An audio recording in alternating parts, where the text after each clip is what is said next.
욥기 23장 13절 14절 봅니다.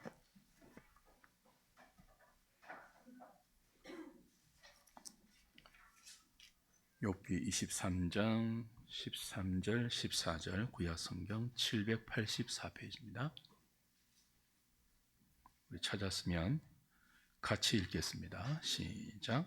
그는 뜻이 일정하시니 누가 능히 돌이키랴? 그의 마음에 하고자 하시는 것이면 그것을 행하시나니 그런즉 내게 작정하신 것을 이루실 것이라. 이런 일이 그에게 많이 있느니라. 아멘. 오전에 소개한 대로 우리 권현익 선교사님 나오셔서 선교사 기원 8회이라는 제목으로 강의해 주실 때 많은 은혜 받으시기 바랍니다. 그리고 나가실 때 기원 8일의 생애라는 책이 로비에 준비되어 있습니다. 정가가 5만 원인 책인데 30% 할인해서 3만 5천 원에 모십니다. 10권의 출판사로부터 날아왔는데 8권 남아있거든요. 바라기는 오후 예배 마치고 가실 때 주께서 감동을 주셔서 8권을 빨리 갖고 가기 위한 쟁탈전이 일어날 수 있기를 바랍니다. 우리 성전 나오실 때 우리 같은 사모하는 마음으로 강의 듣도록 하겠습니다.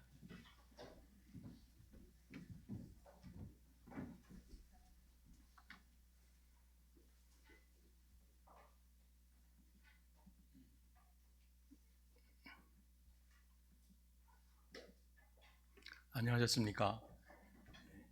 이 자리에 저를 서게 하신 우리 주님과 한우리 교회에 진심으로 감사를 드립니다. 오늘은 좀 많이 오신 것 같아요. 아마 오후 예배 후에 친교실에서 제1여전도회 모임이 있어서 그러신지 예, 제가 여러 차례 왔는데 오늘 제법 많은 분들이 계셔서 제가 이번에 나오게 된 것은 작년에 제가 나와서 임플란트를 4개를 했습니다. 그리고 이번에 와서 또 다른 쪽에 임플란트를 4개 해서 저는 600만 원의 사나이가 되었습니다. 또 2개를 이번에 심었으니까 내년에 또 나와야 됩니다.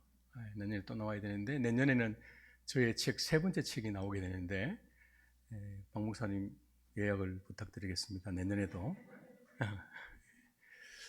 꾸준하게 저를 이렇게 불러주는 교회가 있어서 제가 계속적으로 집필을 할 수 있고 또 강의할 수 있어서 저한테 얼마나 큰 힘이 되는지 참 감사함을 드립니다. 이게 지금 속살이 다 보였네. 네.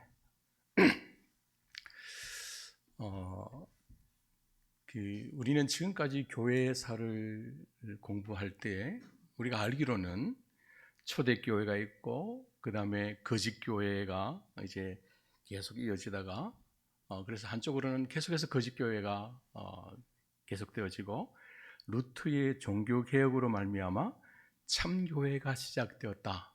이런 종류의 그 가르침을 많이 받았습니다. 근데 마태복음 7장 18절에 보면 좋은 나무가 나쁜 열매를 맺을 수 없고 못된 나무가 아름다운 열매를 맺을 수가 없다. 다시 말하면 거짓 교회에서 참 교회가 나올 수가 없다. 어떻게 해서 거짓에서 참이 나올 수 있는가? 어둠에서 빛이 나올 수 있는가? 라는 그런 제가 생각을 갖고 계속해서 제가 연구를 하면서 그래서 이제 이런 도표의 가르침을 받다 보니까 로마 교회가 개신교의 뿌리고 또 아니면 그 로마 교회가 개신교에 비해서 큰 집이다. 우리는 작은 집이다라고 이야기하는 지금까지도 이렇게 말씀하시는 분들이 많이 있는데 만약 우리가 로마 교회로부터 우리가 나왔다면 우리 개신교회도 참교회가 될 수 없다라는 것을 제가 첫 번째 책에서 이야기하고 있습니다. 그러면 그 참교회와 거짓교회는 언제부터 시작되었냐면 이미 사도교회 때부터 두 교회가 함께 있었습니다. 그죠? 근데 사도의 전통을 이어받은 참교회의 특징은 뭐냐면 사도교회가 가르치는 그 가르침을 그대로 더하지도 않고 빼지도 않고 예수 그리스도와 그 사도들의 가르침을 그대로 잇는 교회가 참교회다. 그리고 거짓교회는 사도교회로부터 시작되었지만은 사도교회의 가르침의 일부분만 공유하고 있고 나머지는 자기들의 사상으로 간직하고 있는 것이 거짓교회다. 그래서 참교회와 거짓교회는 함께 시작되어졌고, 참교회의 특징은 사도교회의 전통을 그대로 잇는 교회가 참교회다. 이런 생각을 저는 갖고 있습니다. 그래서 그 하나님의 구원하심이 타락한 아담으로부터 주님이 재림하실 때 그 직전에 구원받는 그 사람이 계속적으로 하나님의 구원하심이 계속 이어져 오는데, 하나님께서 단 한순간도 쉬지 않으시고 어떤 시에도 불구하고 쉬지 않고 하나님께서 구원하셨다면 이 땅의 교회는, 그죠? 참교회는 항상 존재해야 된다. 만약에 우리 그 개신교회가 들어 교회들 가보면 올해가 종교개혁 507주년이라고 이렇게 얘기합니다. 근데 우리 개혁교회가 507주년밖에 되지 않았다면 우리는 사도교회와 무관한 교회입니다. 그렇지 않습니까?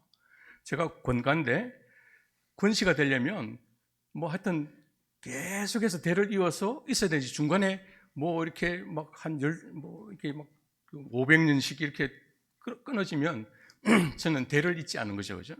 그래서 하나님의 구원하심이 계속되어졌고 그 참 구원자들의 모임인 이 교회가 끊임없이 존재했다면 우리 개혁교회도 사도교회로부터 계속적으로 이어져 와야 되고, 이런 구원받은 자들의 모임을 우리는 뭐라 그런다? 캐톨릭 교회라 그럽니다. 그죠? 뭐 들으는 그 목사님들 가운데서도 로마 교회를 향해서 말할 때 캐톨릭 교회라고 말하죠. 그죠? 한국에서는 가톨릭 교회라 그러는데, 우리가 오늘 이 시간 이후로부터 우리가 꼭 잊지 말아야 될 것이 뭐냐면, 로마 교회가 가톨릭 교회가 되면 우리는 무슨 교회가 됩니까? 비카톨릭 교회가 되는 거죠. 로마 교회가 구원받은 자들의 모임이라면 우리는 뭡니까? 구원받으려고 열심히 노력하다가 다 지옥에 가는, 구원받지 못하는 자들의 모임이 우리 개신교회가 된단 말이죠. 그래서 진정한 그 캐톨릭 교회는 우리 개혁교회가, 그죠? 우리 개혁교회가 참 캐톨릭 교회다. 그래서 우리가 로마 교회를 향해서 지금 이 순간부터 캐톨릭 교회라고 말하는 순간에 긴장하셔야 되죠. 난 구원받지 못한 사람이다. 그죠? 그래서 이 캐톨릭 교회가 계속 물론 구약은 제하고 사도교회로부터 계속 이어져 와서 지금도 단 한 번도 이 땅에 우리 개혁교회가 존재하지 않은 적이 없었다는 것이 제가 공부하고 있는, 연구하고 있는 그런 내용들입니다. 자, 여기 보시면, 그래서 지금까지 한 번도 한국교회에 알려지지 않았던 수많은 이런 그 사람들, 그러니까 4세기 이후로부터 그 개혁교회가 계속 이어져 오는, 여기 15분이면 앙리 로잔이라는 분이 계십니다. 앙리 로잔, 이분은 프랑스 분인데 그 스위스의 로잔에 가서 기온 8일보다 훨씬 이전에 로잔에 가서 복음을 전했던 사람인데, 이 앙리 로잔이라는 사람이 복음을 전하고 난 다음에 400년 뒤에 기온 파렐이라는 사람을 통해서 열매를 맺는, 그죠? 그리고 이렇게 루터가 이 땅에 등장하기 전에 이렇게 수많은 그 개혁자들이 우리 앞에 존재했다는 거죠. 그래서 앞으로는 그냥 루터 종교개혁 507주년이라는 표현은 옳지만은 그냥 종교개혁 507주년이라는 말은 우리가 삼가해야 된다. 우리가 507년밖에 되지 않는 교회라면 우리는 사도교회와 무관한 사생하거나 아니면 이단이거나, 그래서 제 책에 보면 헬라 지역의 교회, 소아시아 지역에 있는 교회들과 라틴 교회들이 있는데, 이 교회들 가운데 그 사도 교회의 가르침을 계속 이어져 왔던, 그죠? 그 소아시아 지역에서는 바울린이라 부르고 라틴 교회에서는 발도인이라 부릅니다. 제가 이제 내년 한 6월경에 나오는 책이 이 발도인의 역사에 대해서 설명하게 되는데, 이런 사람들이 끊임없이 계속 이어져 와서 이분들이 12세기, 13세기경 되면 그 프랑스 남쪽 지역과 그 이탈리아 북쪽 지역에서 이분들이 하나로 만나게 됩니다. 이분들이 한 1200년경에 이렇게 만나고 난 다음에 그리고 이분들이 하나의 교회로서 300년 동안 열심히 복음을 전해서 루터라는 사람이 태어나는 거죠. 네. 그죠? 네. 이런 역사가 일어납니다. 그래서 우리가 루터로부터 시작되어졌다 그러면 이제 굉장히 곤란한데, 루터 이전에 어떤 사람이 있었냐면, 루터는 얀후스라는 그 체코의 종교학자 얀후스의 가르침에 점 하나를 찍었다라고 말합니다. 점 하나를. 그러면 이 얀후스는 오늘날 그 저작권에 그 당시에 적용되어진다면, 이 얀후스는요, 그 잉글랜드의 존 위클리프의 책을 그대로 번역해서 책을 내었어요. 다시 말하면 존 위클리프의 책을 그대로 자기 땅에 와서 가르치던 사람이 야누스란 말이죠. 그러니까 루터 이전에도 계속 이어져 오는, 그러니까 누군가는 씨를 뿌리고 누군가는 물을 주고, 그래서 어느 날 그 루터라는 인물이 등장하는 거죠. 누군가 뿌리는 사람이 있었기 때문에 루터가 등장하는데, 우리는 주로 씨를 거두는 그런 사람들, 그 사람들은 대부분 활동이 넓고 또 사람들에게 많이 알려져 있기 때문에 보통은 그 열매를 거두는 사람들, 그죠? 이 루터 같은 그런 사람들만 우리가 생각하는데, 사실은 루터의 등장을 위해서 야누스가 죽으면서 그렇게 말하지 않습니까? 100년 뒤에는 불로 태울 수도 없고 물로 끓일 수도 없는 거기가 등장할 것이다. 그렇게 이야기하는 것처럼 이미 루터 이전에도 수많은 개혁자들이, 그죠? 그래서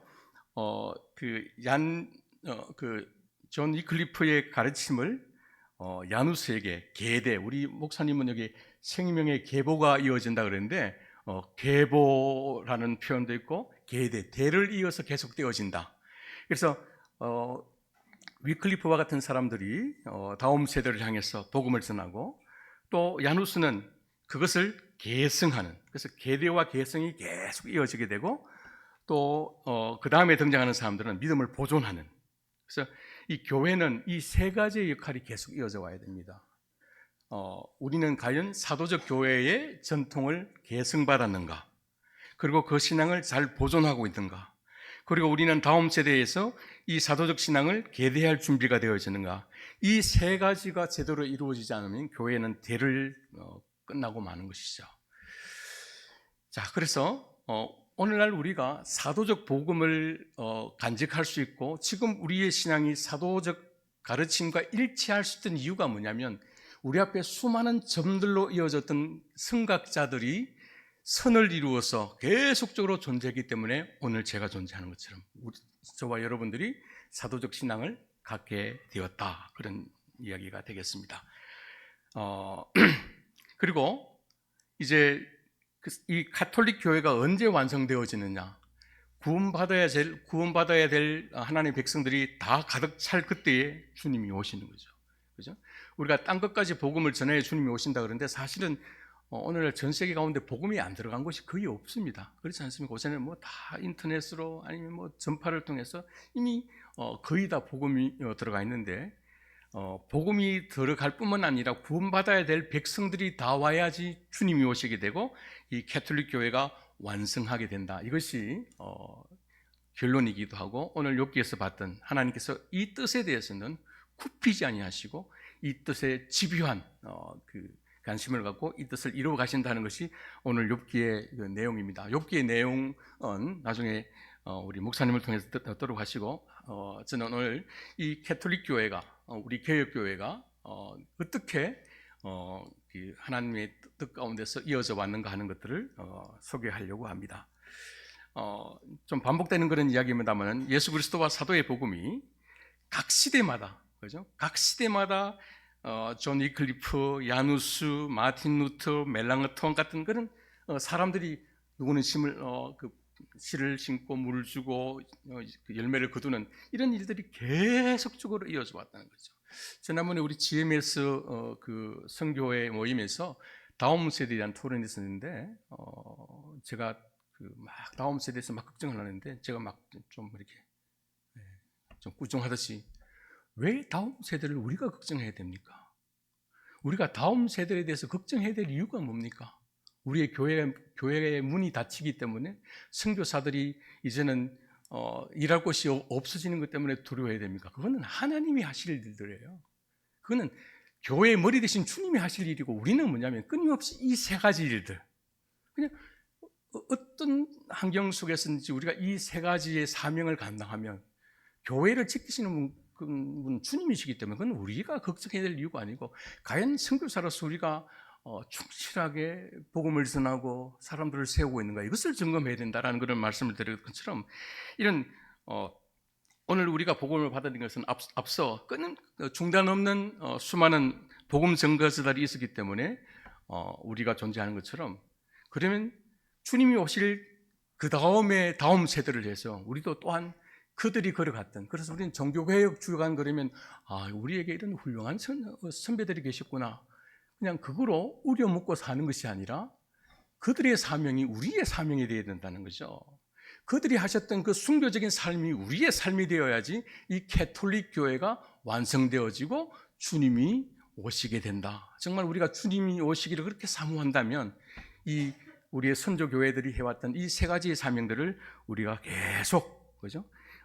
누군가는 씨를 뿌리는 위클리프의 역할을, 그죠? 누군가는 물을 주는 후스의 역할을, 또 열매를 그런 누트의 역할을 계속적으로 이 세 가지 일들을 계속 해야 된다 하는 그런 이야기를 하게 됩니다. 근데 제가 오늘 그 기욤 파레를 제가 그 책으로 제가 굉장히 두꺼운 책을 내었던 이유가 뭐냐면, 이 사도교회의 가르침을 오늘 한국 교회에 전달하는 데 있어서 너무나 중요한 역할을 했던 분이 기욤 파렐입니다. 이 기욤 파렐이 없었다면, 물론 하나님의 께서 하시지만은 이 기욤 파렐이 없었다면 역사에서는 이런 조건이 있을 수 없습니다만, 없었다면 한국 교회는 있을 수가 없었습니다. 그죠?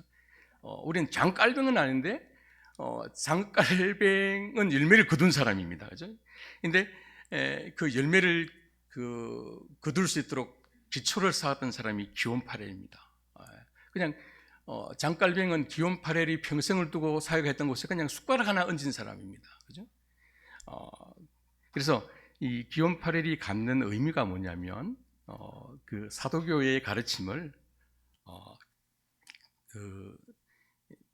오늘 우리에게 전달하는 그런 징검다리와 같은 역할을 했던, 이것이 그 기욤 파렐의 역사적 교회사적인 의미입니다. 그가 훌륭했다, 그가 선교를 잘했다, 아름다운 선교사였다, 열정적이었다, 그건 아무런 의미가 없습니다. 그죠?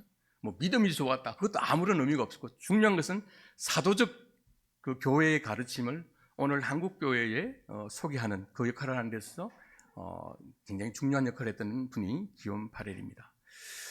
기욤 파렐의 생애는 만남이 그의 생애를 결정합니다.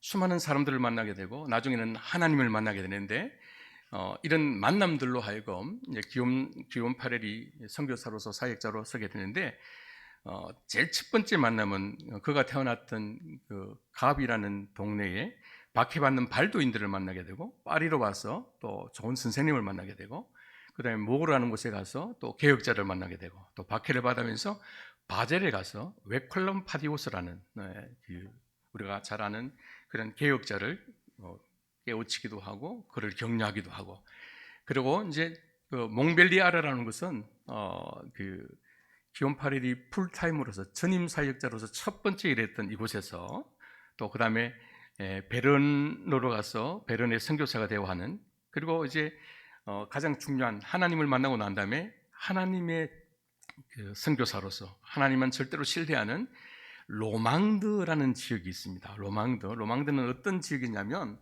스위스는 원래부터 태초부터 스위스라는 나라가 있었던 것이 아니라 신성 로마 제국의 영토였다가 이제 땅을 받게 되는데, 이 사람들은 프랑스 쪽에 가까이 있으면 프랑스어를 사용하는 사람들이 있는데, 이 스위스 부르권 지역의 그 스위스를 로망드라고 말합니다. 로망스가 아니고 로망드. 그리고 사실 이 그 신성 로마 제국에 속해 있었기 때문에 스위스는 대부분 독일어권입니다. 그다음에 또 그 몽블랑 밑으로 그 이탈리아와 접하고 있으면 그 지역은 또 이탈리아를 사용하는 크게 세 가지 이렇게 언어가 있는데 이 붉은색으로 표기되어 있는 이 로망드 지역의 그 최초의 16세기 최초의 선교사가 기욤 파렐입니다.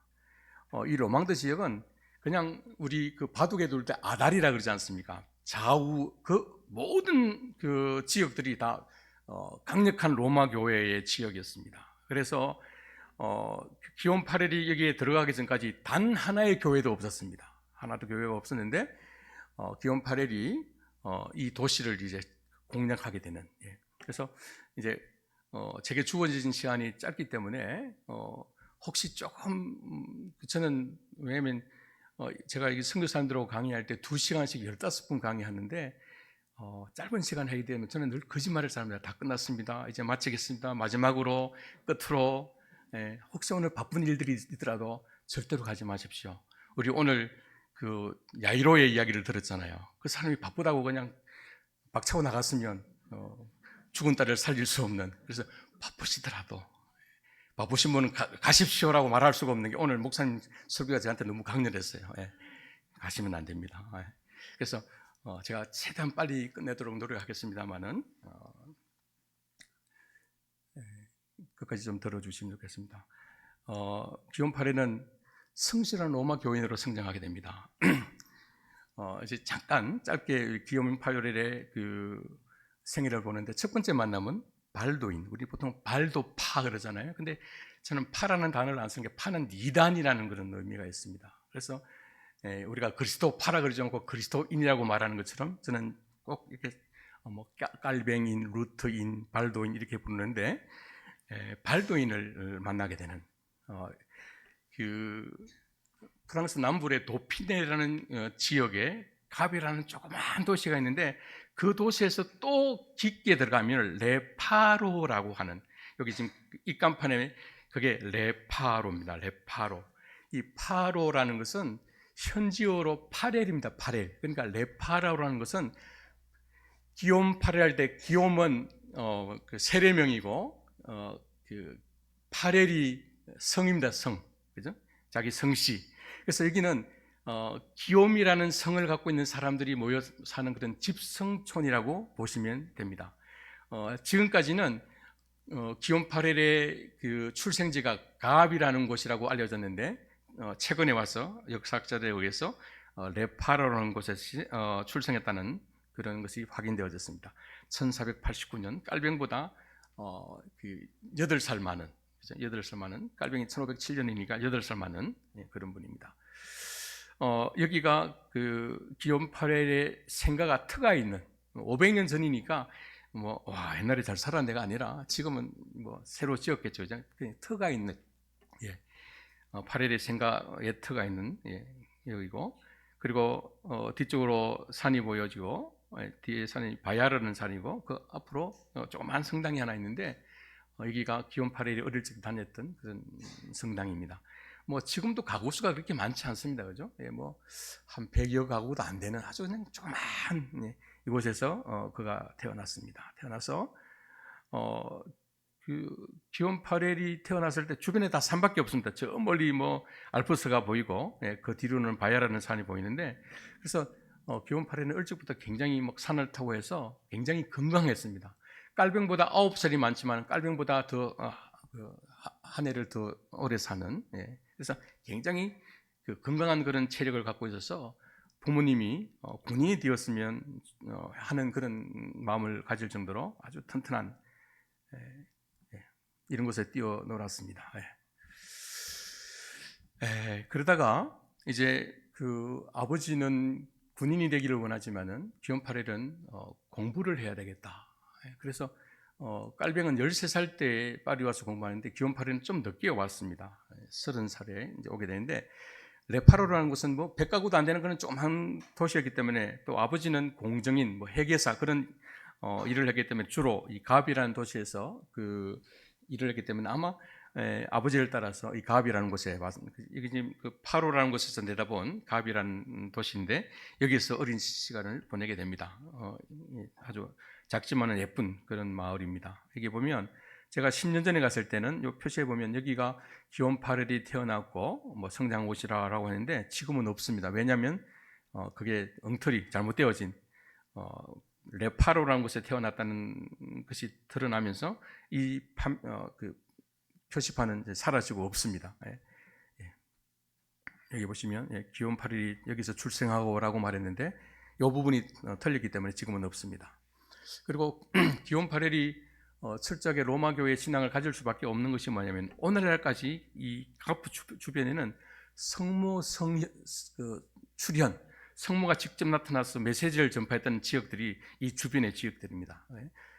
가프, 뭐 그다음에 여기 라우, 그다음에 뭐 앵블랑, 그다음에 라살레트 뭐 이런 등등. 그러니까 오늘날까지도 성모 신앙이 굉장히 깊은 그런 곳이기 때문에 그 기온팔에는 당연히 로마 천주교에 대해서 또 성모 그 교회 신앙에 대해서 굉장히 깊은 뿌리를 갖고 있는 이 라우라는 곳에 갔더니 예루살렘 십자가가 근데 뭐 상세한 설명은 없는데 로마 교원도 댓글 달기를 저기 어떻게 예수님이 달렸는가 할 정도로 이런 막 그 성지들이 굉장히 많습니다. 그러다 보니까 기온 8일은 일찍부터 부모님을 따라서 성지순례를 가기도 하는 그런 일들이 일어납니다. 그리고 그가 첫 번째 만난 사람들이 발도인인데 기온 8일이 생애를 끝낼 때도 발도인들과 깊은 교류를 갖고 생애를 끝나는데 그 피에몬테라는 이 발도인들의 깊은 산속에서부터 이분들이 때로는 신앙을 전파하기 위해서 때로는 박해를 피해서 오는데 특별히 그 앙블랑이라는 곳은 발도인들이 많이 화형당한 곳입니다. 수백 명씩 화형당했던 그런 곳인데 그러다 보니까 이 기온 8일은 일찍부터 발도인들은 이단이고 저 사람들은 가까이 하지 말아야 된다는 어떤 부정적인 그런 정보를 많이 갖고 자라나게 됩니다. 직접적으로 만난 적은 없지만은 그 어릴 적에 들었던 이야기이기 때문에 발도인에 대해서 깊은 어떤 그런 그 적개심이라든가 그런 거 갖고 있는데 나중에 이제 발도인들을 위해서 수고하는 그런 그 기온 8일이 됩니다. 이와 같은 도시들을 자 그리고 20살 나이에 파리로 유학 오게 되는데 그 파리에서 이제 그가 그 회심을 하게 됩니다. 회심을 하게 되는데 정말 중요한 만남을 갖게 됩니다. 그분이 뭐냐면 자크 르페브르. 여러분 막 골치 아프죠? 그죠? 뭐 다 모르셔도 됩니다. 왜냐하면 뒤에 책이 있습니다. 걱정하지 마십시오. 네. 자크 르페브르라는 사람은 16세기 종교 개혁을 열었던 사람입니다. 우리는 종교 개혁 그러면 그 마틴 루터만 생각하는데 마틴 루터가 1517년에 그가 이제 벽보를 붙이는 것을 통해서 되는데 자크 르페브르는 그 마틴 루터보다 5년 이전에 이미 복음을 깨닫게 되고 그리고 마틴 루터에게 많은 영향을 끼쳐서 마틴 루터의 책에 보면 5번이나 그 자크 르페브르에서 언급하는. 근데 그 자크 르페브르를 그러니까 기온 8일은 루터를 통해서 복음을 접한 것이 아니라 이 자크 르페브르라는 이 선생님을 통해서 자크 르페브르는 그 신학 교수가 아니었어요. 그냥 그 보통 뭐 철학 교수 뭐 이런 교수였는데 신학 교수가 아님에도 불구하고 신학 박사가 아님에도 불구하고 그가 쓰는 논문들이 아주 범상치 않는 그래서 소르보네 신학 대학으로부터 굉장히 박해를 받기도 하는 그런 굉장히 그 루터도 존경하는 또 특별히 에라스무스도 굉장히 그를 칭송했던 그런 인물을 기온 8일이 만나게 됩니다. 그래서 우리 인생 가운데서 누구를 만나느냐가 참 굉장히 중요한 것 같아요. 이분이 자크 르페브르입니다. 그가 살았던 집이고 이런 것들이 있습니다. 그리고 소르본에서 강의하고 있는 그런 르페브르의 모습도 있습니다. 근데 그가 기온 8일이 파리에 와서 학문을 통해서 자기의 그 사상을 넓혀 나가려고 그랬는데 파리에 와서 더 깊게 교황주의에 빠지게 됩니다. 교황주의에 빠져서 방황하게 되고 그가 자주 다녔던 파리에서 유학생으로 와서 거의 수도사처럼 막 수도원에 가서 기도하고 했던 사르트레라는 수도원, 여기에서 그 많은 시간을 보내게 되고 여기서 자크 르페브르를 만나게 됩니다. 지금은 고등학교로 바뀌어졌는데, 예. 그는 그렇게 고백합니다. 나는 분명히 예수 그리스도와 가장 멀리 있었으나 그때 나는 나 스스로 가장 훌륭한 그리스도인이라고 착각했고 나는 어둠과 교황권의 진흙탕에 푹 빠져 있었다. 예. 근데 주님께서 자크 르페브르를 만나게 하시고 이제 복음을 알아가는데, 자크 르페브르는 굉장히 일찍 복음을 받아들이는데 기온 파렐은 자크 르페브르를 가장 존경하는 선생으로 모시고 계셨지만은 계속해서 끊임없이 그 성모에 대한 그런 신앙 고백이나 이런 것들에서 벗어나지 못하는, 그래서 자크 르페브르의 해심보다는 조금 더 오랜 시간을 갖고 있다가 이제 복음을 접하게 됩니다. 예. 자크 르페브르가 했던 중요한 일은 뭐냐면 성경 본문을 연구하기 시작하고, 그래서 그가 이제 성경을 번역하게 되는데 이 순간이 뭐라고요? 16세기 프랑스 종교개혁의 시작이 되었다. 마틴 루터보다 5년 먼저 사실은 복음이 파리에 들어왔고 파리를 중심으로 해서 이제 그 복음이, 그 당시에 파리는 유럽에서 굉장히 중요한 그런 도시고 대학이 있었던 그런 도시였기 때문에 많은 유학생들이 들어와 있었습니다. 그래서 그 유학생들이 자크 르페브르의 복음을 듣고 이제 각 나라로 가서 복음을 전하는 그런 일들이 일어나게 됩니다. 그리고 자크 르페브르의 중요한 가르침 가운데 우리 교인 우리들이 또 좀 적용할 것들이 있습니다. 첫째가 뭐라고요? 복음을 좀 어둡다, 그죠? 네. 네. 여기 좀 끄셔도 되겠네요. 네. 복음을 뭐라고요? 알라. 제일 중요한 건 내가 복음을 아는 것이죠. 복음을 알라. 두 번째는 복음에 순종하는 삶. 주님께서 마태복음 28장에 가르쳐 지키게 하라.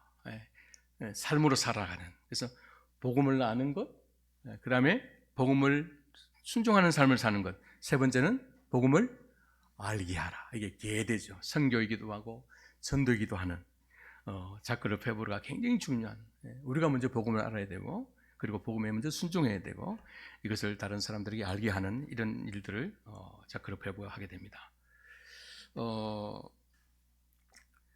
그래서 이분은 직접적으로 그 말씀을 통해서 복음을 체험했기 때문에 주변에 막 제자들이 변화가 일어나게 하는, 그래서 루터보다 5년 이전에 이미 종교개혁은 파리에서 시작되었습니다.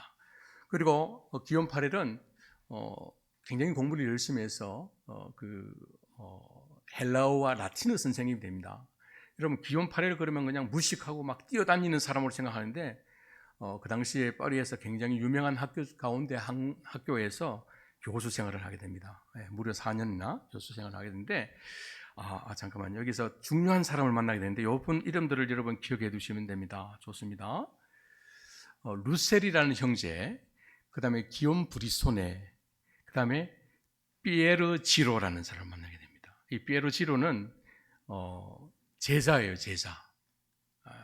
우리가 매 순간마다 최선을 다해야 된다는 것을 피에르 지로와의 만남을 통해서 알 수 있는데, 이 피에르 지로가 스위스 사람인데 베른, 오늘날 스위스의 수도인 베른의 사람인데 이 사람이 나중에 돌아가서 베른의 최고 지도자가 되는 거예요.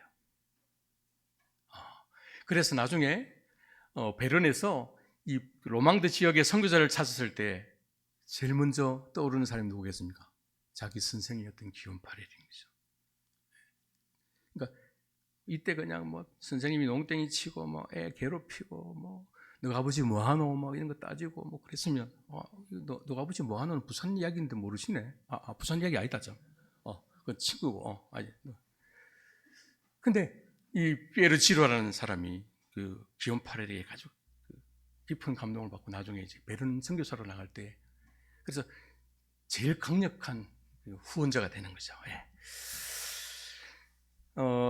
특별히 그 파렐은 르무안 그죠? 이 프랑스 말이라서 다 무슨 말인지도 모르겠고 그놈이고 뭐 그죠? 하여튼 그렇습니다. 거기서 교수로 4년인데 이제 그가 다음에 가게 되는 모라는 도시에 있는데 거기에 이 사람이 나중에 주교로 가게 되는, 그죠? 그래서 계속해서 기원 8회는 만남을 통해서 그의 인생이 이어져 갑니다. 만남. 여기가 기원 8일이 다녔던 교수로 다녔고 또 교수로 활동했던 학교입니다. 옆에 막 이상한 그림이 있는데 거기는 관심을 가지지 마시고, 그 옆에 보면 파라다이스 라땡이라고 있는데 이쪽 지역이 라틴 지역. 그러니까 이 당시에 이 라틴 이 지역에는요, 유럽의 전 학생들이 와서 만나도 대화가 다 통해서요. 아직 끝날 시간이 아닌데. 그래서 이쪽 지역을 뭐라 그러냐면 라틴 지역이라고 합니다. 유럽의 전 세계의 유럽에서 온 학생들이 다 만나도 말이 통해요. 왜? 라틴을. 그래서 여기에 보면 어떻게 소개됐냐면 이 파리의 대학들 가운데서 가장 유명한 학교 중에 하나다라고 이렇게 표현하고 있습니다. 필립 샤프라는 사람은 기원 8회를 막 이렇게 무시합니다.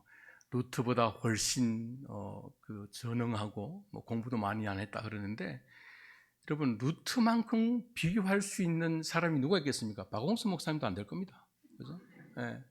부산에서는 1등일지 모르지만은 마틴 루트 앞에 그러니까 그런 식으로 막 이렇게 기원 8회를 무시했어요.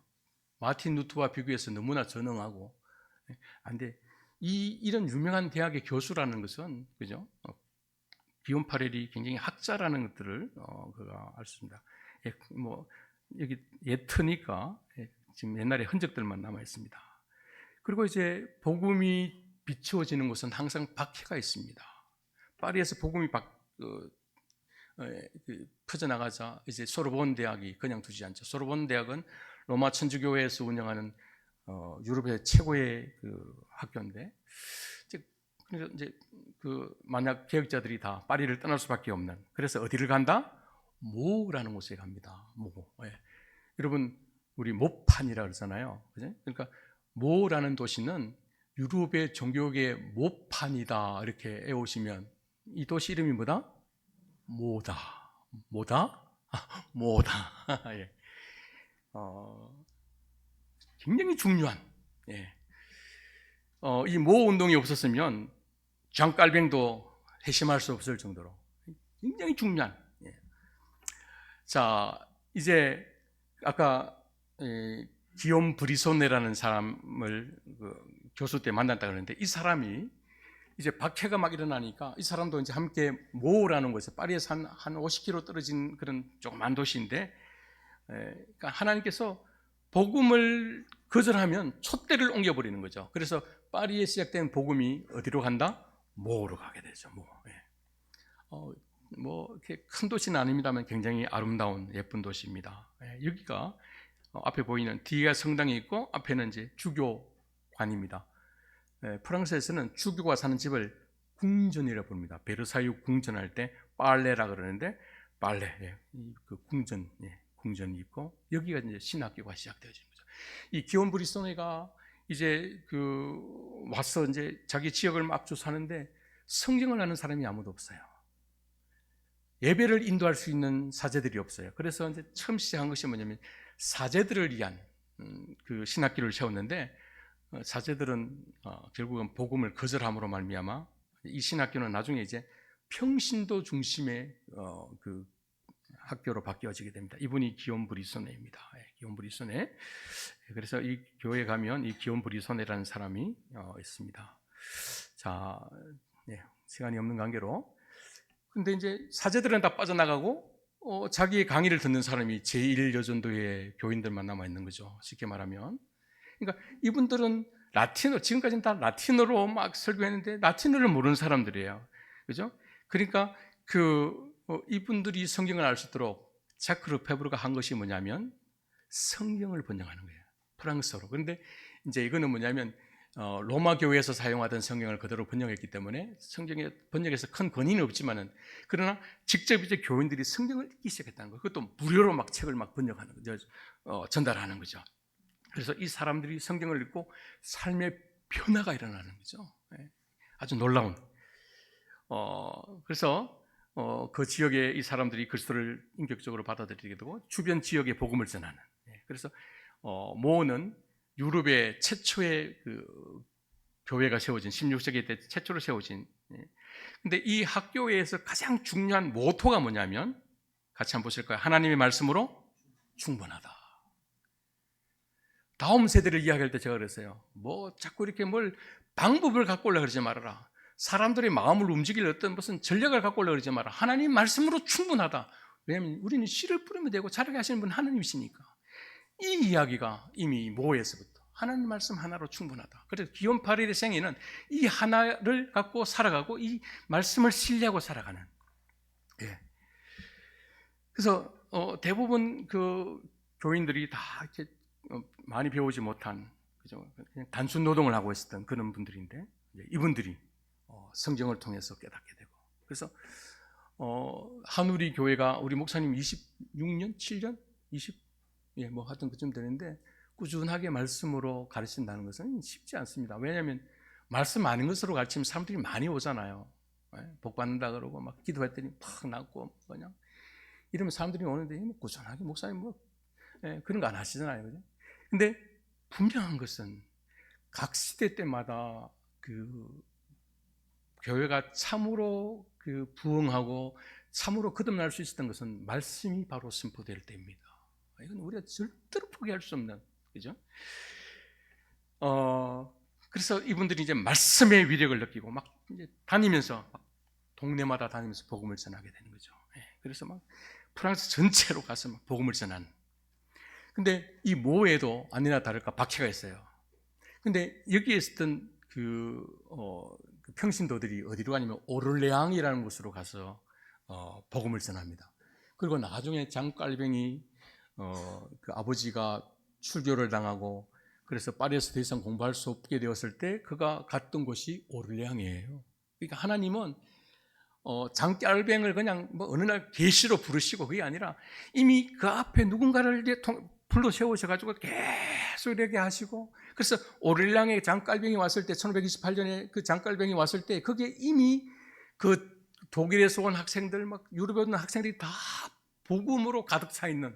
그래서 깔뱅이 핵심이 다른 학자들은 뭐 1533년 뭐 31년인데 저는 1528년 주장하는 게 뭐냐면 그때 이 모의 그 사람들이 가서 복음을 전했는 그 뿌리가 이제 장깔방이에 넘어가는, 그죠? 그래서 복음의 계대는 그런 이런 모를 그런 점들이 모여서 선을 이루고, 그죠? 선을 통해서 가톨릭 교회가 형성되어지는. 그래서 하여튼 이 모 운동이 평신도 운동으로 굉장히, 그죠? 이때에 그 르클렉이라는 한 그 아버지가 있었는데 그 아들에게 두 아들이 있었습니다. 피에르와 장이라는, 그죠? 베드로와 요한이라는 아들이 있었는데 나중에 이 아들들이 나중에 순교자가 됩니다. 프랑스 최초의 순교자가 되는, 그죠? 이 바로. 그래서 모에서 이제 또 박해가 일어나자 제일 먼저 도망가는 것이 학자들입니다. 학자들. 근데 이 평신도들, 이 노동자들은 갈 데가 없잖아요. 그래서 끝까지 남아서 숨어서 예배드리고. 그래서 그 루트 종교교회는요, 사제들이 회심해서 목사가 되기 때문에 만인 제사장 그러지만은 루트 교회에서는 굉장히 좀 이렇게 기름진, 그죠? 그런 로마 교회적인 어떤 그런 요소들이 있습니다. 그러나 프랑스의 위건어들은 정말 평신도로부터 시작된 그런 교회이기 때문에 목사의 뭐 어떤 막 쓸데없는 목에 힘주고 뭐 그죠? 뭐 그런 것들이 없는 정말 순수한 그런 열정들을 보게 됩니다. 그래서 두째 장 르클렉은 가는 데마다 교회를 세우고, 그러다가 하루는 이 사람이 그 미사에 참여하는 사람들을 바라보면서 모 성당에다가 미사를 비판하는, 아마 마틴 루터처럼 주 예수께서 강림하여 나타나셔서 그 입의 기운으로 그를 죽이고 패하시리라, 미사에 참석하는 사람들에 대해서. 그래서 이 사람이 잡혀가지고 3일 동안 끌려다니고 막 그죠, 인두로, 그죠, 막 그리고 이제 모 운동은 그 파리에서 군대를 보내가지고 이제 해체되어집니다. 그리고 이 사람들이 다 흩어져서 이제 유럽 전 지역으로 가게 되고, 기욤 8일도 당연히 이제 고향을 거기 모를 떠나서 고향에 잠시 와서 복음을 전하게 되는데, 기욤 파렐은 주로 기초를 닦는, 쉽게 말하면 씨를 뿌리는, 기초를 세우는 그런 사람입니다. 그래서 그가 여기서 봐서 도피네 지역, 세벤느 지역, 심지어 보르도까지, 이쪽 지역은 나중에 오늘날까지 프랑스 위건어들이, 프랑스 개혁교회가 가장 활동적인 거는 지역인데, 이 지역에 가서 짧은 시간이지만은 이 지역에 가서 복음을 전하는, 그래서 복음의 틀을 세운 사람이 기욤 파렐이다. 파렐이 이런 데 가서 이때 친구들이 다 여기 뭐 주교고 이래서 이런 데 설교하게 되는. 그리고 그 모에 남아있던 사람들, 아까 르클렉이라는 사람은 어떻게 됐냐면 이제 다른 지역으로 떠나게 되고, 그 다음에 장 르클렉의 형 피에르 르클렉이라 했는데, 이제 남아있는 사람들이 이제 자기들 가운데 성경을 읽고 성경을 해석할 수 있는 사람들을 목사로 세우는, 그 사람이 누구냐면 피에르 르클렉이라는 사람입니다. 그래서 처음에는 한 4, 50명 모여서 에티안 망장이라는 사람 집에 서 주일 예배를 모이고 이렇게 했는데, 이제 복음이라는 것은 또 파급력이 또 강하잖아요. 그래서 주변에 막 20km 이상 떨어진 곳에서 막 사람들이 몰려오기 시작한 거죠. 그래서 300명, 400명씩 막 모여 올라온 거죠. 그때 정말 이 300명, 400명이라는 것은 어마어마한 숫자죠. 그러니까 이 비밀 지하 교회인데 이제 드러나게 되는 거죠. 그래서 이때 14명의 순교자들이 발생하게 됩니다. 바로 여기가 화형당했던, 그리고 그 왼쪽에 있는 건물이 망장이라는 사람의 집, 그때는 뭐 2층 집은 아니고 넓은 어떤 그런 집이었는데, 그래서 여기서 14명이 죽임을 당하는 이런 일들이 일어나게 됩니다. 이제 그 옆에 건물에 이건 한 7, 8년 전에 제가 찍은 사진인데, 여기 보면 14명이 뭐 어떻게 했다는 그런 내용이 나오는데, 시간이 지나니고, 그리고 프랑스 개혁교회는 굉장히 가난합니다. 근데 이게 지금 최근에 뭐 글씨를 알아볼 수 없는 정도로. 그래서 우리 다음 번 종교개혁 주간에는 좀 제가 우리 총회에다 말해가지고 이거 한 2, 30만 원이면 하나 만들 것 같아요. 이거 하나 좀 이렇게 좀 갖다 걸어놓는, 그죠? 그러니까 세월이 지나고 모 교회는 가난하니까 이거 하나 고쳐놓을 수 있을 정도의 여유도 없는 그런 프랑스 교회가 되어버렸습니다. 이거는 1848년 종교의 자유가 주어지고 난 다음에 새로 만든 그 건물인데, 이거 제가 한 10년 전에 찍은, 우리 박 목사님이 우리 한우리 교회에다 노령화가 급히 오고 있다 그러는데 걱정하지 마십시오. 10년 전에 이분들 거기 젊은 사람 한 사람도 없습니다. 그래도 하나님은 당신의 교회를 이끌어 가시고, 자, 양쪽 끝에 가면 14명의 이름들이 쭉 나와 있습니다. 그죠? 나와 있고, 그 다음에 이제 더 이상 프랑스에서 기욤 파렐은 머물 수 없게 되었습니다. 그래서 프랑스를 떠나서 바젤을 가게 됩니다. 바젤. 바젤, 그죠? 바젤은 스위스 도시 가운데 독일어권 도시고, 여러분 에라스무스라는 사람 있잖아요. 이 사람이 네덜란드에 와서 여기서 활동하는 그런 곳이 바젤입니다. 이 바젤은 여러분 웨콜람 파디우스라는 유명한 개혁교회 목사님이 사제였다가 오게 되는 그런 곳인데, 기욤 파렐이 바젤에 도착했을 때 에라스무스가 얼마나 인기가 많은지, 그죠? 그러니까 총각이잖아요. 사제였으니까. 그러니까 막 온 동네 처녀들이 그냥 그래가지고 이 에라스무스가 이렇게 지나가면 막 사람들이 막 옷을 당겨가지고 막 옷이 찢어지고 막 그런 일들, 이제 그런 로마 교회의 사성이 여전히 지배하고 있는 이제 그런 곳에서 이제 근데 특별히 이쪽을 택한 이유 중에 하나가 뭐냐면, 바젤에는 프랑스인들이 많이 와서 이렇게 머물고 있었습니다. 그래서 기욤 파렐이 도착했을 때 프랑스인들이 모에서 그가 어떻게 활동하고 그가 어떻게 강력하게 복음을 전하는지를 알고 있었던, 그래서 파렐을 받아주고 환영했던 그런 일들이 일어납니다. 근데 기욤 파렐이 바젤에 도착했을 때 웨클럼 파디우스가 어떤 고민에 빠졌냐면, 왜 내 설교를 듣고 사람들은 변화가 일어나지 않는가? 이제 그래서 개혁주의가 문제가 있는 게 아닌가? 이제 그런 갈등 속에 있을 때, 그럴 때 파렐이 등장합니다. 하나님은 파렐은 늘 이렇게 그 위기에 빠져 있는 사람들을 격려하고 세우는 그런 역할을 하는 아주 놀라운 그런 장점을 갖고 있는데, 그래서 위기에 빠졌던 웨클럼 파디우스를 깨우치게 되고 바젤의 종교 계획을 불붙이는 이 사람이 웨클럼 파디우스고, 그 다음에 그 오른쪽에 있던 처음에 그가 목회했던 성 마르틴 교회가 있습니다. 나중에 이제 웨클럼 파디우스가 이제 바젤 민스터에서 와서 설교하게 되는데, 파렐이 바젤에 가가지고 시의회에다가 공개 토론회를 개최하는 거죠. 근데 그 기욤 파렐의 가장 큰 단점은 뭐냐면 독일어를 할 수가 없었어요. 그렇잖아요. 뭐 평생 프랑스에 살았으니까. 그러나 이제 라틴어 교수였으니까 이제 바젤에서 뭐냐면 라틴어로 토론회를 할 수 있도록. 그러니까 그 이후에 일어나는 모든 토론회는, 종교 토론회는 그 평신도들, 시민들이 와서 듣고 시민들이 종교 개혁을 할 것인지 받아들일 것인지 말 것인지를 결정하는. 그런데 이때 라틴어를 했기 때문에 라틴어는 학자들이 오는 거예요. 그러니까 그 기욤 파렐이 공개 토론회는 했지만은 이 바젤이 종교 개혁을 공식적으로 받아들이지 못했던 것은 뭐냐면 그냥 일반 시민들은 그의 말을 알아들을 수 없었기 때문에. 그러나 어쨌든 간에 1523년 1월에 그 토론회를 열어가지고 사람들을 이제 많이 변화시키는. 그리고 이제 에라스무스가 이 기욤 파렐을 그렇게 좋아하지 않아요. 그리고 에라스무스가 아까 자크 르페브르를 좋아했지만 나중에는 서로 어떤 뭐 자유의지 뭐 이런 거 가지고 서로 싸우다가 그 관계가 나빠졌어요.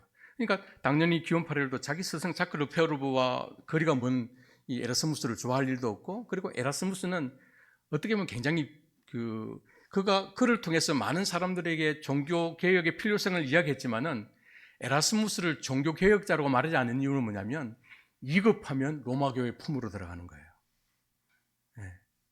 하여튼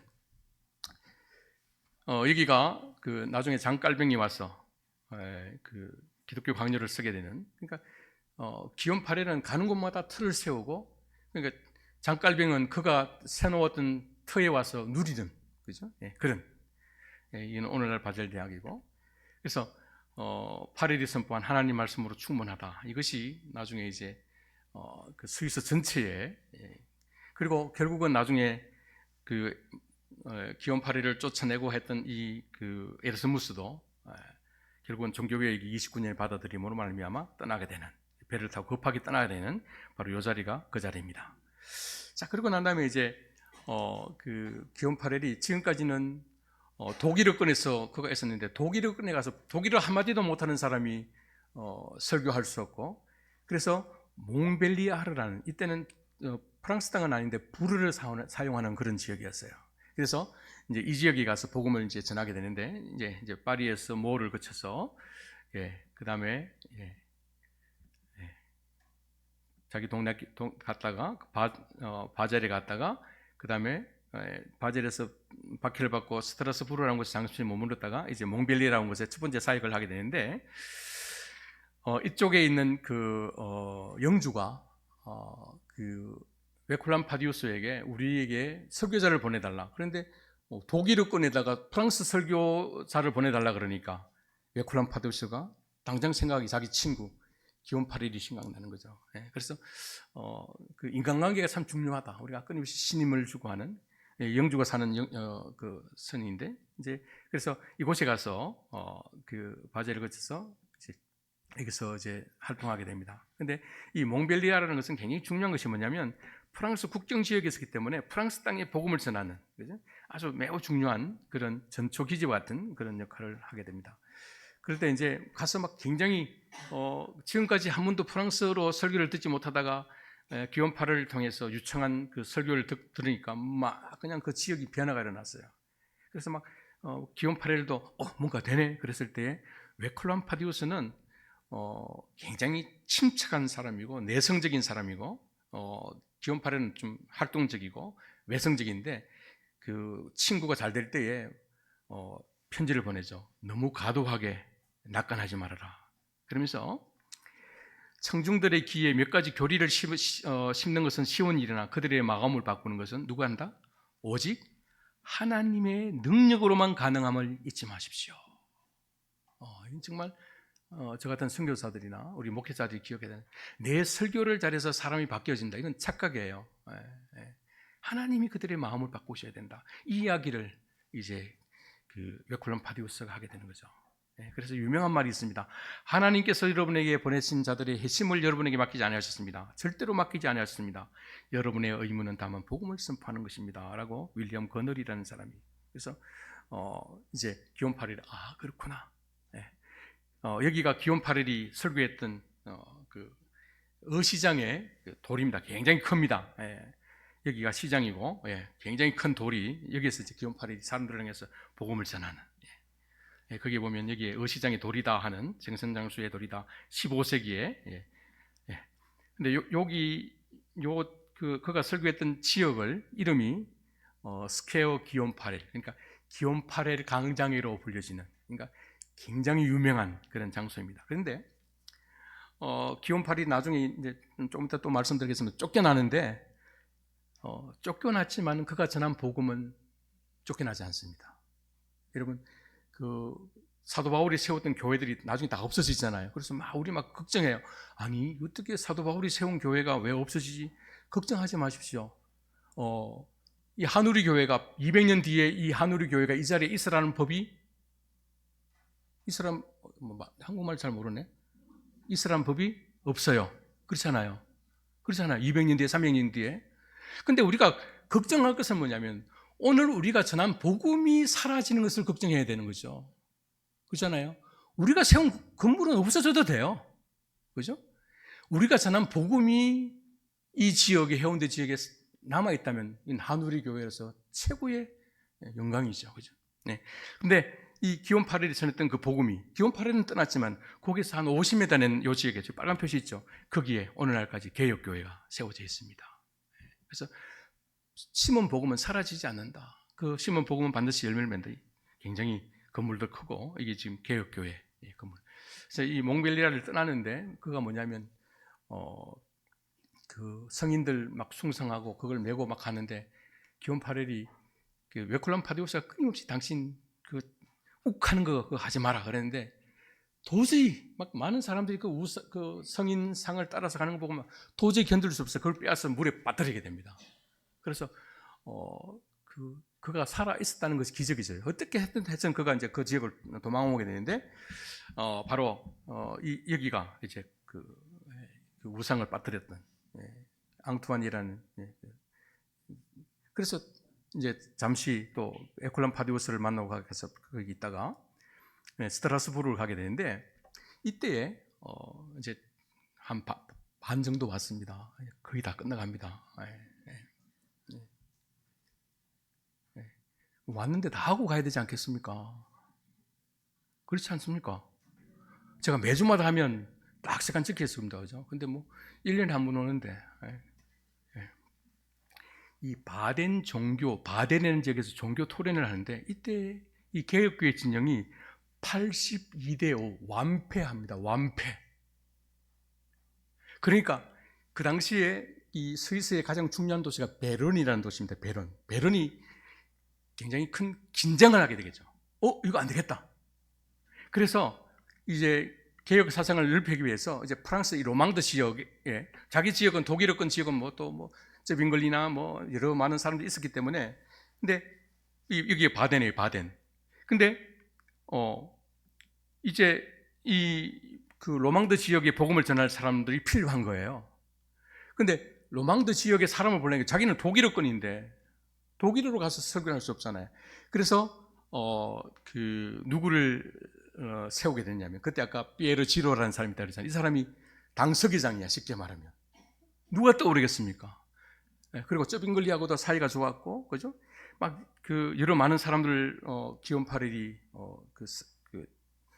사이좋게 지냈기 때문에, 그럼 기온 8일을 보내기로 하자. 그래서 이제 이때까지 스트라스부르라는 곳에서 기온 8일이 이제 숨어 지내다가 이제 베른에 가서 할러라는 그때 그 설교자가 있었는데, 그분을 만나기 위해서 가게 되는데, 여기서 놀라운 일이 일어납니다. 스트라스부르, 꼴마, 바젤, 베른. 그러니까 스트라스부르를 지나 꼴마, 바젤, 베른까지 가는 이 길인데, 이 길은 기욤 파렐이 평상시 자주 다녔던 길입니다. 자주 다녔던 길인데, 이때는 베른으로 가기 위해서 특별히 또 뭐냐면 안내자, 가이드를 하나 얻었어요. 근데 여기 가다가 어떤 일이 생기냐면 길을 잃어버려요.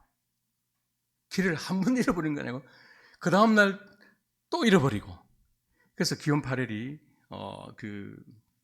그때 깨달았던 것이 뭐냐면, 내가 아무리 계획을 하고 작정을 할지라도 내 발걸음을 인도하시는 분은 하나님이시다. 그래서 이때에 그전까지는 막 혈기 부리고 막 그랬는데, 이 길을 잃어버린 이 사건을 통해서 하나님이 인도하지 않으면 내가 움직이지 않겠다 하는 그런 결심을 하게 됩니다. 그래서 우리의 삶들 속에서 여러 가지 많은 사건들이 일어나고, 그죠? 아픔이 있고, 뭐 그렇지 않겠습니까? 지난번에 제가 가서 하나님의 섭리를 이야기할 때 사실은 제 개인적인 이야기를 너무 하고 싶었는데 별로 덕이 되지 않았어. 근데 저도 이게 치워지지 않는 그런 뭐 아픔들이 있고, 뭐 말로 표현할 수 없는 그런 것들이 있는데, 하나님은 때로는 그런 일을 통해서 우리로 하여금 정신 차리게 만드는, 그죠? 우리가 그 가는 길이 옳다는 것을, 하나님께서 그 길은 결코 오늘 욥기에 나오는 말씀처럼 결코 포기하지 않는 그런 길이 있다는 것들을 우리에게 말씀하시는 것 같아요. 그래서 여기서 이제 길을 잃고 그냥 멀쩡한 사람들이 다 길을 잃고, 그러면서 이제 자기의 한계를, 내가 늘 다니는 길도 잊어버리는데, 그래서 내가 주님을 절대로 놓지 않겠다고 하는, 그죠? 이것이 이제 그 기욤 파렐의 생에서 너무나 중요한, 우리가 다 잃어버려도 주님은 내가 그 해당장에 자리를 내놓는다 할지라도 내가 주님은 꼭 만나야 되겠다는 야로의 그 결심처럼 그런 표현이 일어납니다. 자세한 내용은 어디 나온다? 뒤에 있는 기욤 파렐의 책에 나온다. 자, 이제 마칠게요. 그래서 이제 그 할레라는 사람을 만나고 자기 제자 피에르 지로를 만나고, 그래서 우리가 당신을 로망드 지역에 선교사로 파송하겠다. 근데 문제는 뭐냐면 아직 베른은 여전히 로마 교회가 있었어요. 그러니까 베른이 아직 종교 계획을 받아들이지 않았기 때문에 그 의회 안에서도 반대하는 사람들이 있을 거 아니에요. 그래서 공식적으로는 선교사를 파송하지 못하고 비공식적으로 파렐을 보내는데, 그 기욤 파렐이 갖고 있었던 최종적인 공략해야 될 도시가 이 그 로망드 지역에서는 두 개의 그 주교자 성당, 깨테드랄 대성당이 있습니다. 그것이 주네브고 로잔이에요. 이게 그 기욤 파렐이 갖고 있는 제일 그 마지막으로 공략해야 될, 그죠? 도시가 이 두 도시인데, 기욤 파렐은 잘하고 있었어요. 로잔과 주네브에 가서 바로 복음을 전하면 그는 하루도 안 있고 쫓겨난다. 왜냐하면 이미 그 바젤에서 경험했잖아요. 에라스무스라는 사람 한 사람 때문에도 쫓겨나는데, 로잔이나 주네브 같은 데는 1000년 이상의 로마 교회의 도시인데 거기 가서 복음을 전할 수 없다. 그래서 이제 그 전략을 세우죠. 전략을 세우는데 어떤 전략을 세웠냐면, 그 에글이라는 도시로 가게 되는데, 이 에글은요 어떤 특이한 점이 있냐면, 에글은 여러 이런 도시들이 있고, 근데 에글은 종교적으로는 로잔의 그 영향권 안에 있었어요. 근데 정치적으로는 베른의 영향권 안에 있어요. 이렇게 정치와 종교와 이렇게 충돌될 수 있는 지역에서는요 박해를 잘 못해요. 그렇지 않겠습니까? 그죠? 그러니까 이제 그가 첫 번째 그 목표한 타겟한 도시가 되면 에글이라는 곳이에요. 에글로 가는데 에글 복걸. 그래서 로잔을 직접적으로 공략할 수 없으니까 로잔의 영향권이 있는 도시들을 하나씩 야금 먹어버리면 로잔도 무너질 것이다. 그래서 1526년 11월 달에 눈과 비를 뚫고, 여기는 아주 그냥 깊은 산골이에요. 가서 뭐 복음을 전해봤자, 왜냐면 이쪽 지역에 교회는 하나도 없는 지역이었으니까. 그래서 어떻게 하냐면 교사로 가서 우르시누스라는 그런 이름을. 그래서 우르시누스라는 이름은 베르는 그 도시의 그게 곰이에요, 곰. 예. 그게 이제 불어에서는 욱스 그러고, 그래서 아마 베른에서도 파송받은 뭐 그런 우르시누스라는 그런 이름일 것이다. 또 아니면 파렐의 어머니 이름이 좀 비슷해가지고 어머니 이름을 뭐 땄을 것이다. 뭐 이런 뭐 여러 가지 설이 있습니다만, 하여튼 우르시누스라는 이름을 학교를 세워서 아이들에게 일단 기본적인 그 공부를 시키고, 그 다음에 이제 조금 아이들이 막 관심을 끌 때 복음을 전하기 시작하는 거죠. 근데 부모들이 이제 뭐 학교를 한 번도 안 보냈던 애들이 막 와서 막 조잘되고 뭐 1, 2, 3, 4 하고 뭐 그냥, 그죠? 그래서 오늘 뭐 배웠노? 그랬더니 예수님이 이 땅에 오신 것은 우리를 구원하러 오셨대요. 그래? 근데 로마 교회에서는 대부분 로마 교회는 그 메시지보다는 예식이잖아요, 예식. 그죠? 그러다 보면 복음을 들은 적이 없는데, 그래? 그래서 나중에 이제 부모님들이 우리에게도 복음을 전해 주십시오. 그래가지고 이 파렐이 이제 학부형을 대상으로 복음을 전하기 시작하는 거죠. 근데 항상 그렇습니다. 복음은 심어지면 반드시 자라나고 열매를 맺는다. 제가 가끔 이렇게 우크라이나로 가서 제가 2번 가서 선교사들 전체 선교사 또 수련을 인도하고, 또 작년에는 알바니아 갔었는데 자라게 하신 분은 하나님이시고 우리가 성실하게 복음을 뿌리면 된다. 이건 제가 교회사를 통해서 2000년 교회사를 통해서 배운 거예요. 그래서 이 부모들이 변화가 일어나게 되고, 결국은 이 에글이라는 도시가 주님 앞에 제가 이제 빨리 마친다고 약속하기 때문에 빨리 마치겠습니다. 이쪽 지역이 얼마나 대단한 지역이냐면, 지금도 이 생모리스라는 수도원이 지금도 있어요. 제가 얼마 전에 가서 다시 사진 찍었는데, 이런 거대한 도시에 가서 복음을 전한다는 것은 너무, 근데 감사한 것은 뭐냐면, 기온 8일이 여기서 몇 년 가서 매 맞고 그랬는데 이쪽 지역이 다 복음화가 돼요. 그리고 이것만 잠깐 보고 지나갈게요. 베른 토론회 1528년에 베른이 이제 공식적으로 개혁주의를 받아들여요. 그러니까 파렐이 더 힘을 얻게 되는 거죠. 그래서 파렐은요, 가는 곳마다 이러면 한번 생각해 봅시다. 다 수도사들이고 뭐 천년된 도시고, 가는 데마다 맞아요. 얼마나 많이 맞는지 몰라요. 근데 든든한 베른이 있잖아요. 그러면 뭐냐면, 내가 왜 맞았는지, 내가 전한 복음이 왜 바른지 토론하자. 늘 시비를 그렇게 그래요. 근데 수도사들은 성경을 잘 모르잖아요. 그래서 토론하자 그러면 이 수도사들은 그냥 기겁을 하는 거죠. 그래서 뭐 일부러 맞겠습니까만은 하여튼 가는 데마다 얼마나 맞는지 모릅니다. 그러면 이제 토론회를 열게 되고, 그리고 파렐은 단 한 사람이라도 그 지역에 복음에 관심을 갖고 있는 사람이 있다 그러면 그 지역을 찾아갔어. 끊임없이 찾아가는 거죠. 그 한 사람 바라보고. 근데 그 한 사람이 결국은 그 도시를 바꿔놓는. 그래서 제가 책 쓰기 전에도 갔다 왔고 책 쓴 이후에도 갔다 왔는데, 제가 책 썼을 때 놓쳐버린 그런 지역들이 있는가 싶어서 갔는데, 이쪽 그 에글 쪽 지역들이 그 빨간색은 최근에 세워진 성당들이고, 그 파란색으로 되어 있는 것이 다 산골짜기에 있는 교회들이 다 뭐 최소한 뭐 500년 이상 된 교회들이 다 개혁교회로 아직도 남아 있어요. 얼마나 감사한지. 그리고 조금만 더 하고 정리하도록 하겠습니다. 그래서 이제 베른이 타켓이 됐는데, 베른이 이제 무너졌죠. 베른이 아니고 이 에글이 무너졌잖아요. 근데 또 끊임없이 뭐냐면, 로잔에 이 베른 이 에글 지역을 다스리고 있는 이 로잔에 계속해서 관심을 갖게 되고, 로잔이 어떻게 변화되는지 계속 관심인데, 로잔은 아직도 때가 아니다. 그러니까 때가 아닌 데는 가면 뭐 안 되죠. 그러니까 이번에는 어디로 가느냐면, 이번에는 도시를 바꾸게 되죠. 근데 이제 그 도시를 바꾸게 되는데, 어떤 도시냐면 참사원들이 세운 교회당이 있습니다. 참사원이라는 것은 교회의 원로들, 평신도들 말고 사제 출신이나 수도사 출신들이, 이제 원로들이 그 지역에 머물고 살면서 그 교회를 세우는 그런 참사원 교회가 있는데 그게 네샤텔입니다. 네샤텔. 나중에 기욤 8일이 마지막 생애를 보내는 그 목회지가 네샤텔인데 여기가 이제 목표가 되어서 근데 네샤텔도 바로 공격하면 안 돼요.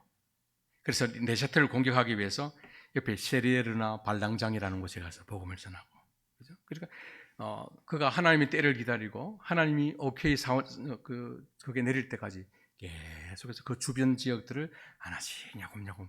그래서 세르에에서 막 설교를 하고 있으니까 이 네샤텔에 있던 교인들이 와가지고 우리에게도 복음을 전해 주십시오 해가지고 이제 그가 첫 번째 네샤텔에서 복음을 전하는 그런 장면입니다. 이거는 제가 AI한테 그려달라 그랬더니 뭐 이렇게 그려놨습니다. 얘가 참 뒤에 교회들도 그대로 다 나오고 대단합니다. 이 자리입니다. 이 자리. 이 자리에 여기서 이제 막 복음 전하니까 사제들이 또 사람들을 충동해서 저놈을 그 강에 빠뜨리자 그래서 막 강에 끌려갈 뻔했던 뭐 그런. 자, 궁금하시면 500원. 책이 5만 원입니다. 5만 원. 저 책은 저하고 사실은 아무 상관없어요. 왜냐면 저는 책을 이미 그 인쇄를 책으로 다 받아가지고 다 뿌렸어요. 근데 우리 장로님이 저 책 찍는데 5천만 원 들었어요. 5천만 원. 근데 이분은 팔리는 책을 팔아야 되는데 의미 있는 책을 만든다고 해서 회사도 어려워요. 그래서 조만 할 때 사가시면 이제 그런 출판사들이 계속해서 우리 박 목사님 책도 아직도 못 나오고 있다고. 저도 지금 3년째 안 나오고 있는데 내년에 책 안 내주면 내가 출판사 옮기겠다고 그냥 협박을 줘가지고 내년에 지금 책이 나오려고 지금 하는데 하여튼 그래서 결국은 참 제가 1시간 만에 끝난다는 게 뭐 무리죠. 30시간짜리를 그래서 이 네샤텔 가면 기욤 8일이 그가 파괴했던 성상들 성상들이 베드로 성상을 밟고 있는 개혁교회가 그래서 여기 보면 1530년 부르주아들에 의해서 그래서 결국은 그 주민들을 복음으로 초대해서 주민들의 투표에 의해서 1530년에 네샤텔도 무너지게 되고 그죠? 참 귀한 분입니다. 자 그리고 여기 보시면 이 네샤텔 호수가 있고 지금 그 옛 도시들은 그 산 위에 성 위에 다 부자들이 살았잖아요. 그리고 이 네샤텔 참선 성당도 산 위에 있었어요. 산 위에 있던 로마 교회가 쫓겨나가지고 저기 보시면 네샤텔 리아급에 저 끝에 그냥 네샤텔 거의 끝나는 지점에 저기에 지금 로마 교회 성당이 1900년경에 세워집니다. 로마 교회에서는 뭐 깔뱅이나 기욤 8일이 너무너무 밉죠. 왜냐하면 여러분 그 로망드 지역이 다 100% 복음화가 되었어요. 그 지역 전체가. 네샤텔 대성당이 잠깐 보여드릴게요. 1906년에서야 교회를 천주교회 성당을 세울 수밖에 없는. 그죠? 그러니까 얼마나 강력한 복음이 전해졌는지 볼 수 있습니다. 그 다음에 이제 진짜 끝내겠습니다. 맨날 끝났는데 하여튼 이 지역들 제가 다 다니면서요. 여기에 로마 교회가 단 한 곳도 없어요. 단 한 곳도 로마 교회가 없어요. 하여튼 그래요. 그리고 난 다음에 이제 이건 참 다른 교회에서는 빨리 끝냈었는데 여기는 점잖하시게 제가 지금 그리고 제가 이번에 여행하면서 궁금했던 게 파에른이라는 곳이 있는데 여기는요 기욤 8일이 막 정말 너무 맞아가지고 막 피투성해야 되고 특별히 피에르 비레라는 깔뱅이 친구 피에르 비레라는 사람 등에 칼을 꽂혀가지고 이분은 그때 받았던 상처 때문에 그냥 거의 정상적인 삶을 못 사는데 제가 이번 도시를 오면서 거기는 어떻게 바뀌었을까 하는 그런 궁금함이 생기더라고요. 그래서 제가 하루 시간을 내서 이 파에르는 곳으로 갔는데 아니나 다를까 순교의 피를 흘린 곳은 하나님께서 열매를 거두신다. 이게 다 그 성 위에 있는 로마 교회의 수도원과 관련되어진데 여기가 다 교회로 바뀌었어요. 이 거대한 도시가 복음으로 바뀌어지는.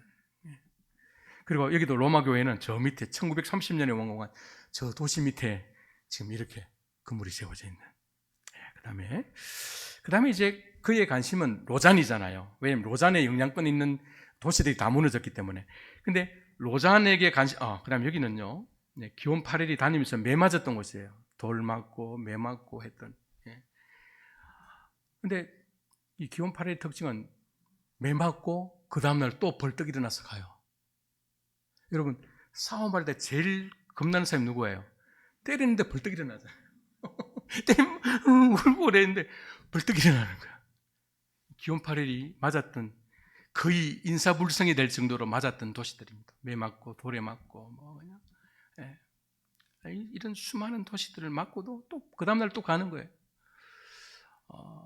그래서 이런 그 피 흘림이 있었기 때문에 그의 수고가 있었기 때문에 오늘날 우리에게까지 복음이 전해지는. 자, 그래서 이제 이쪽 지역이 다 이제 복음화되어지고 로잔을 목표는 로잔이 거절하니까 그 다음에 이제 이 네샤텔 지역들 이쪽 다 하나씩 야금을 다 한 줄. 근데 그러면 로잔으로 가야 되는데 그가 주네브로 가는 이유가 뭐냐면 주네브는 외세들 프랑스 뭐 주변에 막 여러 나라들이 있었기 때문에 하나님께서 주네브의 주민들을 뒤흔들어 놔요. 이 주네브라는 나라가 그냥 삼켜질 수밖에 없는. 그래서 먼저 하나님께서 기온 8일을 주네브 가서 이제 복음을 전하게 하고, 주네브에도 마찬가지예요. 그의 제자를 보내가지고 학교를 세우고 뭐 학교 세우고자마자 방 하나 얻어서 가르치는 그런 일들로 주네브가. 그래서 주네브는 결국은 주네브도 이렇게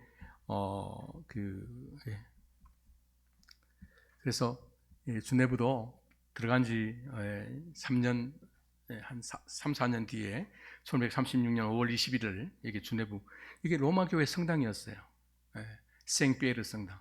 로마 가면 생피에르 성 바드로 성당이 있는 것처럼 주네브에 가도 성 베드로 성당이 있습니다.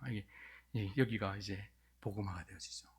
그 다음에 또 기온 8일은 그 교회가 세워지면 자기의 동력자들을 불러서 목회하고 자기는 다음 도시로 가는데 그 다음 도시가 어디냐면 아이고 힘드시죠? 아이고 언제 끝나? 이제 5분 안에 끝납니다. 이번에 믿으세요. 이 로잔이죠. 로잔은 이 베른이 무력으로 그 지역 주변을 다 무너뜨리기 때문에 로잔은 쉽게 무너져 버렸어요. 베른 때문에. 여기가 그 로잔 대성당입니다. 이 로잔 대성당이 그 프랑스 개혁사 가운데 굉장히 중요한 것이 뭐냐면 기온 8일은 프랑스 사람이잖아요. 프랑스 사람이 가서 스위스에서 복음을 전하기 때문에 스위스 사람들, 이 로잔 사람들은 프랑스에 대해서 늘 빚진 마음이 있었어요. 그래서 나중에 위군들이 박해받을 때 이 로잔 대성당에서 한쪽 그 사제가 살았던 집을 하나 줘가지고 위군호 신학교를 세우게 되는, 그죠?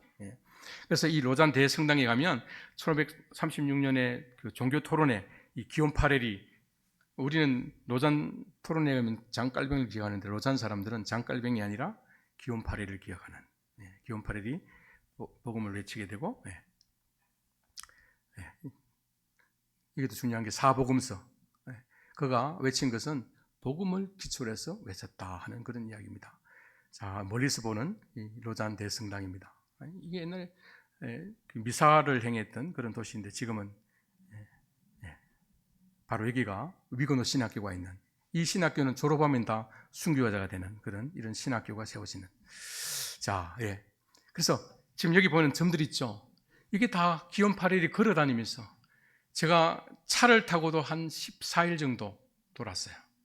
근데 이 지역들을 다 걸어서 마차 타고 말 타고 이 지역들을, 그래서 기온 8일이 있었기 때문에 장깔병도 존재하게 되었고 장깔병의 복음이 우리 한국에 들어오게 되었다. 그래서 저는 선교사 기온 8일 책을 쓴 이유는 그냥 위대한 그 선교사가 있었다 이것을 전하는 것이 아니라 복음의 계대를 잇는 데 매우 중요한 역할을 했던, 그죠? 사도적 교회를 세우는 데서 가장 중요한 역할을 했던 이런 사람이 있었다. 그래서 교회가 해야 될 최대의 사명은 복음을 다음 세대에 계대하는 것이다. 근데 이 계대는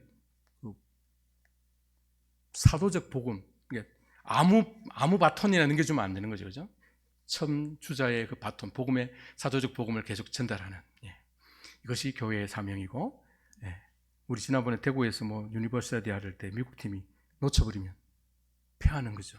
그래서 지금 우리 한울 교회가 지금으로 만족하는 것이 아니라 지금도 참 좋은 교회지만은 이것을 다음 세대에 우리가 배웠던 그 복음을 가정에서 우리 주변 지역 사회에서 또 세계 선교를 위해서 이 복음의 버튼을 지금 이제 2024년 11월 달이 됐는데 캐톨릭 교회는 지금도 진행되고 있는데 이 몫은 누구의 몫인가? 이것은 저와 여러분들의 몫입니다. 세계 선교는 복음 증거는 해도 되고 안 해도 되는 것이 아니라 이 캐톨릭 교회가 완성되기 위해서는 구원받은 자들이 다 모여서 완성된 캐톨릭 교회를 형성하기 위해서는 우리가 받았던 그 복음을 누군가에게 전해야 되는 그런 사명이 저와 여러분들에게 있다 하는 것들을 기억하시고 그 선교사 기원 파렐이 그 험악한 세월들 속에서 핍박받으면서 복음을 기쁘게 전했던 것처럼 우리가 이 시대의 기원 파렐이 되고 종교교육자가 되어서 우리가 받은 이 피 묻은 복음을 다음 세대에 전달하는 그런 귀한 교회로 세워지기를 주님으로 축원합니다. 감사합니다.